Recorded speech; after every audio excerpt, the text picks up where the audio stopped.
Hey, I'm Charlie Hone, and I'm the head of video for Scribe. And in this lesson, I'm going to be showing you how to take the right author photo. This is an important and hard truth that most authors avoid. Readers will judge you and your book based on your author photo. Is it fair? Not really. Is it reality? Absolutely. And you probably do it with books as well. So why do people do this, even though most of us deny it? Well, it's because it's the way that humans evolved. It's mostly unconscious, but snap judgments of other humans based solely on physical characteristics and facial expressions evolved as a way for humans to quickly assess threats, opportunities, and determine relative social status of a new person so that we know how to interact with them.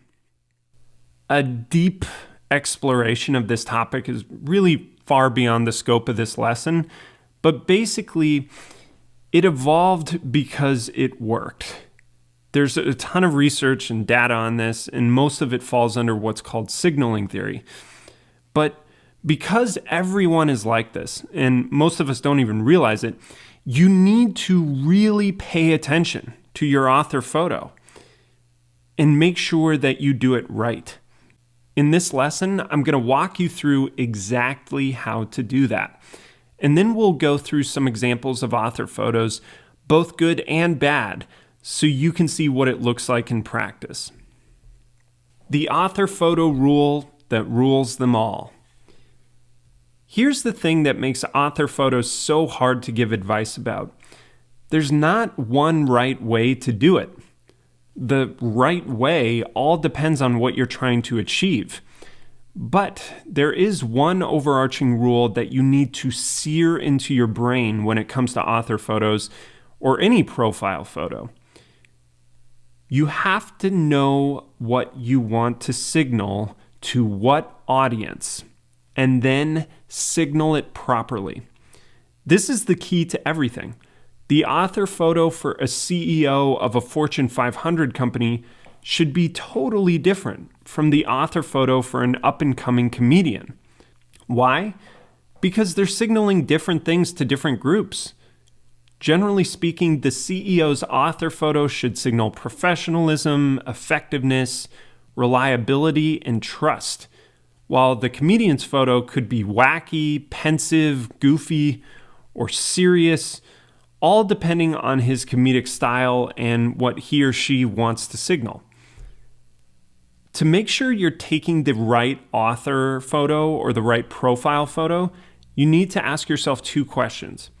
Number one, what am I trying to say with my picture? You say just as much with your appearance as you do with your words. And clearly words are more important in a book, but people judge books and judge the author, that's you, by what you look like. The good news is that within reason, it's much easier to construct the image you want in a still photo. You can emphasize whatever traits or aspect of your appearance that you want, and you can also minimize any physical limitations that would be difficult to minimize in person. For example, your height, if you feel that you're too tall or too short. You can look serious or silly, professional or pretentious, positive or pessimistic. It's really up to you, but you can't have them all at once. You must make specific decisions about what you want to signal to the world through your picture. So decide that to yourself consciously, because once you do that, you'll be able to know the basic things that should and should not be in your picture.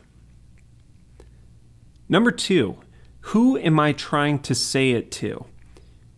It's not just what you're saying, it's also who you want to say it to that determines your author photo. Now, why is that? Because so much of signaling is about telling a specific group of people that you are one of them, or that you are a type that they already know. This means you must know the basic mindset and associations of that group, so you can make sure that they see what you are trying to say. For example, if you're trying to signal to corporations that you are a competent and reliable professional that they should trust and listen to, then you must understand that they see the conventional Western suit as a key signal, not just of competence, but as a signal of membership in their tribe. Suits tell them that you are one of them. The best examples in this lesson are going to be of Patrick Lencioni and Jay Papasan, but we'll get to them in a few minutes. Whereas if you want to signal to the tech and startup community, then wearing a suit sends the opposite signal. They see suits as a sign of being out of touch in their community. The importance of understanding this signaling with your picture really cannot be overstated. Remember, signaling is not just about what you are signaling, it's also about what other people are seeing and feeling when they look at your picture. And what other people see depends almost entirely on what group they're a part of and who they identify with. Having a cutting-edge look in one field means you will be excluded in others. So knowing who you are trying to signal to and what signals they respond to is key for you. Now, this is all abstract, so I'm going to show you several examples of photos of authors, both good and bad, and then I'll break them down for you. Johanna Pen. Now, this is a classic author photo. It signals warmth and openness. Johanna has a broad, authentic smile on her face. You can almost see her enthusiasm and her joy. By making the photo black and white and cropped closely to her head, she focuses you on the things she wants you to know about her, that she's positive, optimistic, and encouraging. And this makes sense. Johanna writes a lot of books for authors about writing, publishing, and marketing. She's a teacher, and this photo signals both trust and warmth. Lisa Cartwright. Now, this is not a good author photo at all. First of all, it's tilted to the side in a weird angle. Second, it's poorly color corrected, it has bad resolution, and it's dark. And third, the smile seems forced and a little awkward. And these are all poor signals. Your first unconscious thought is something along the lines of, why is it not centered? This picture signals that Lisa is unprofessional, amateur, and lacks emotional connection. That's not what you want. Michael Lewis. Here's another good example. This picture could actually be in the dictionary for classic high-status male writer photo.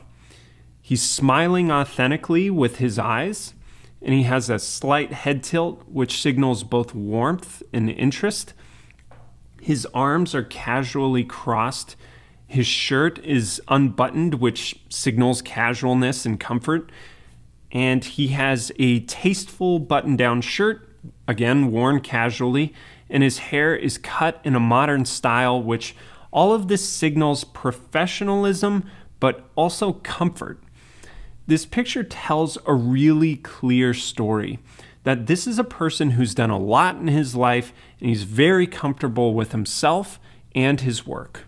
All great things. GIF Constable. This is not good at all. He has a parted, flat hair style. His smile is toothy, and his shirt is distracting, and it's visually unappealing, and is slightly hunched over in a way that accentuates that aspect. And the background of the photo is pure white, giving a jarring feel to his appearance, as if he's coming out of the screen. Now, understand that I'm not making fun of how he was born. And frankly, most of the things that people judge you on are things that he can control. He can control his hairstyle, his shirt, his posture, his smile, and the background of the photo. The picture sends several negative signals, and the main one being that he has no aesthetic or professional taste. And the fact that he didn't take any time or spend much energy on his appearance at all, or if he did, he's so socially unskilled that he did this bad of a job, is a very negative signal. But that's not always the case, right? So if he's writing a book for a specific tribe that approves of these signals, and he wanted to signal to them that he's a part of their tribe, then this author photo actually does that. If that's the only audience that he wants to talk to, then this photo accomplishes that. But the problem is that it repels anyone that does not identify directly with that audience, which is the vast majority of people. Compare that with Eric Ries. Now, this is the complete opposite of the one we just saw. Physically, Eric and GIF are actually pretty similar, but the photos feel totally different. Look at the signals. Eric has a simple hairstyle, his glasses are contemporary, his smile is authentic, but it's not toothy and goofy looking. He's not slumping over or accentuating any negative physical aspects of his appearance. And his shirt is stylish without being ostentatious. And perhaps most importantly, look at the background. It's bottom lit and the color shifts, which gives it a modern feel that makes you think of technology in the future. Eric's audience is the same basic one as GIF's, but Eric's photo sends totally different signals. Eric is still appealing to a serious technical audience, but he's not turning off a mainstream audience. In fact, this photo displays a very sophisticated understanding of how he's trying to position himself. He's a serious technical insider, but he's not a socially awkward nerd. Patrick Lencioni. Now, this is a very traditional business professional author photo. Everything about this photo says that this man is an American business executive. He's solid, he's stable, he's trustworthy, and he's part of the establishment. His suit is tailored, it's dark, looks expensive, and it's tasteful, and he has a tie on. His wedding ring is clearly on display. His hair is graying, it's combed, but it's not stiff, and he's got a smile there. It's not too excited or awkward, but it's there. And he's sitting in front of a whiteboard, which is a signal for teaching and presentations, which is high status in the corporate world. Now, all of this makes sense. Patrick's entire market is traditional corporate America. And this picture speaks directly to them. It tells them that even though he has some new ideas with the whiteboard in the background, he's still one of them. Jay Papasan. Jay has a different version of the business professional author photo. He's signaling that he's a legitimate businessman, but he's younger and more modern and hip. He does that by wearing a suit that's dark and tasteful, but he has no tie, his top button is undone, and the background is green and environmental, which is another signal. It's a code for openness and modernity. Andris Edney. Now, there are a lot of problems here. Let's start with the tie. It has poorly matched colors. It's off-center and it's clearly cheap. Then look at the shirt. The collar isn't even tucked into his jacket. The tailoring of both his jacket and shirt are clearly off the rack. And furthermore, the material for both the shirt and jacket appear to be shiny, which is generally a signal for cheap in suits. His haircut is a slightly grown-out buzz cut, which not only signals youth and inexperience, it also signals sloppiness. He didn't even bother to get his hair cut for his professional photo. His smile is forced It's uncomfortable. It's as though he's unsure of himself. And everything about this photo says amateur. Just by looking at the photos, you can tell that Patrick and Jay are serious, established professionals and that Andris is not. Mona Patel. Now, this is an example of a great author photo for women or men. Look at all the signals. All of them are saying the same basic things. They're telling a coherent story about her taste and her warmth and her ability. Let's start off with the chair. She's sitting in a very design-forward chair, and this signals great aesthetic taste. The shot is in an empty warehouse-style loft, which signals a specific design sensibility, one that's contemporary and minimalist. It's aligned down a corridor, with pillars showing in the background in a symmetrical way, while she's slightly off-center, giving her the perspective. This signals a deep understanding of design principles. She's dressed in a classic and tailored outfit with stylish leather boots. This signals both excellent personal taste and business conservatism all at once. She's looking away from the camera and smiling warmly, as if she's casually talking to someone in the background, signaling warmth and approachability. And of course, she's pretty, which this photo both hides and accentuates. She hides it by dressing in a traditionally male outfit. She's got a button-down shirt and black pants, but she accentuates it by tailoring the outfit to make it feminine and leaving a button open. And of course, the photo is black and white, which signals functionality and classic design sense. Now, just think about how this photo makes you feel. You're attracted to her, you're drawn in by her warmth and smile, but not in a sexual way. You know she's fashionable and has great aesthetics, and you can see her design style. But the picture is not of a self-indulgent fashion dilettante, so you take her seriously as an intelligent professional CEO. Photos are a lot harder for serious female CEOs than they are for men, for many reasons, and Mona walked that line perfectly. Now, full disclosure, Mona is a client of Scribe. Next photo, Harsha Yoddas. This is not an example of a bad author photo per se, but rather a really bad decision. The first problem is that there are two people in the photo. Unless the book is co-authored by both of them, this is the first bad decision.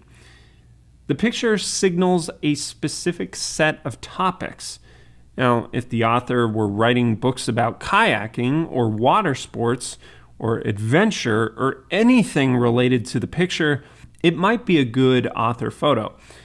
Unfortunately, this is an unknown author who writes generic marketing books. So what is someone looking for credibility and authority in marketing going to think when they see this picture? That they should trust this author's skills because they kayak? And finally, the sunglasses. Really? I mean, it's not even bright out. Compare this with Johnny Truant. This is another example of a very specific decision, except this is probably a good one. Through the look of eating the apple and the unkempt but still fashionable clothes, this author photo signals that the author fits the model of a slightly mischievous or naughty bad boy writer. And since this author, Johnny Truant, writes funny serial fiction, one of his series is actually called Fat Vampire, this is a great decision. His material is edgy, it's tongue-in-cheek, and it's fun, and his author photo tells his audience, hey, I'm the type of person who would write that type of book. He's consistent in his signals and his material, and so it's a good decision. Whereas if Johnny were writing a book on nursing home consulting, this would be a bad set of signals to send. So let's look at two pictures of the same author. This is the first of Patrick Velasquez, and it is not good. And here's the second one, which is great. In this case, Patrick has two different photos. The first one is too dark, there's no smile, and it's poorly cropped. In the second, it's well cropped, he has a good smile, and he's dressed in professional but casual clothes.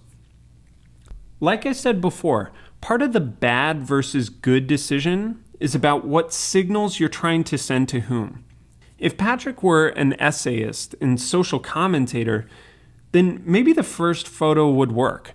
That picture signals intellectualism, self-seriousness, and pensive thought. But that's not what his books are about, nor is it the audience he's trying to signal to. Patrick's books are about entrepreneurship, branding, and startups. And in order to speak to that audience, he's better off looking optimistic, positive, and warm, which the second picture signals. Here's another example, James Altucher. The first one's bad, the second one is good. This isn't so much a case of different pictures being good for different purposes, but a case of one picture being just objectively worse than the other. The first picture makes James look like a disjointed, crazy person. His glasses are off center, his hair is disheveled, he's wearing a ratty white t-shirt, and the picture appears to be a random candid. James was actually using this as his author photo when he came to us. And then we asked his wife to take a picture that looked professional, but still reflected the quirkiness and the weird genius that people love about James. She took the second picture, which is wonderful. He's dressed in dark and fashionable clothes, and it's set against a pleasant background, all of which signal competence and professionalism.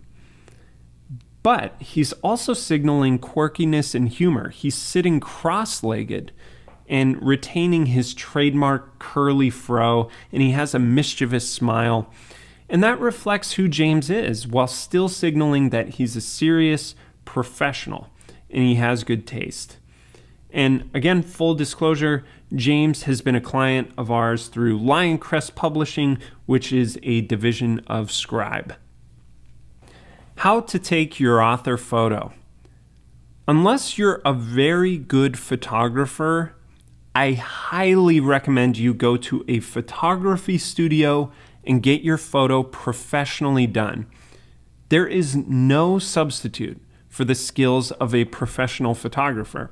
And as an added benefit, they will tend to be honest with you, and they'll make sure your photo sends the signals you want it to send. Whereas you or a friend of yours might fool yourself. So here are some places to hire a pro. Model Mayhem. Now, the price range is going to be from free to $500 or more. Now, obviously, a database of models is a magnet for photographers, and Model Mayhem has a directory specifically for finding photographers. And the best part is there's a time for print option where newer photographers will photograph you for free. Another option is Gig Salad. The prices really vary. Gig Salad is sort of like Craigslist for booking services for events or productions. So if you search headshot photography, you'll get a list of dozens of photographers in your city who specialize in the exact kind of pictures you need. How to take a photo yourself.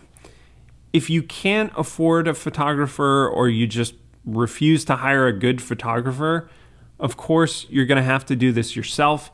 That's not impossible, but it can be a pain, and the results typically aren't as good. And I know it might seem easy and obvious how to do a good photo, but getting it right, really right, is actually a lot harder than most people realize. So if you insist on doing this yourself, I recommend you learn a few things about lighting and photography first. Check out this article on how to take professional headshots with an iPhone. Although I don't recommend you use an iPhone, this is still the best article on the internet that explains everything you need to know in order to take a pro headshot with your iPhone, including lighting, common problems, locations, and editing. You can also check out Digital Photography School or tutorials on YouTube, and there is a lot more information than you could possibly consume on photography, portraits, and cameras. But if you want to dive deep into any part of the process, it's a great place to start, specifically their article on how to take the perfect headshot. Testing your author photo. If you're not sure whether or not your author photo is conveying the signals you want, there is a way to test this. You can use a service called Photo Feeler. You can upload your photo and get ratings on multiple dimensions that tell you exactly what people think about it. We've been using it for a while and it works great. To sum up, here is what you need to do in order to take the right author photo. Number 1, decide what attributes you want your author photo to convey. 2, get a professional photographer to ensure you convey those signals.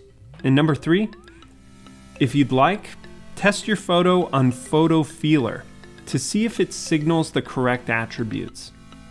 That's it for this lesson. Once you have your author photo, it's time to move on to the ISBN. That's what we'll cover in the next lesson.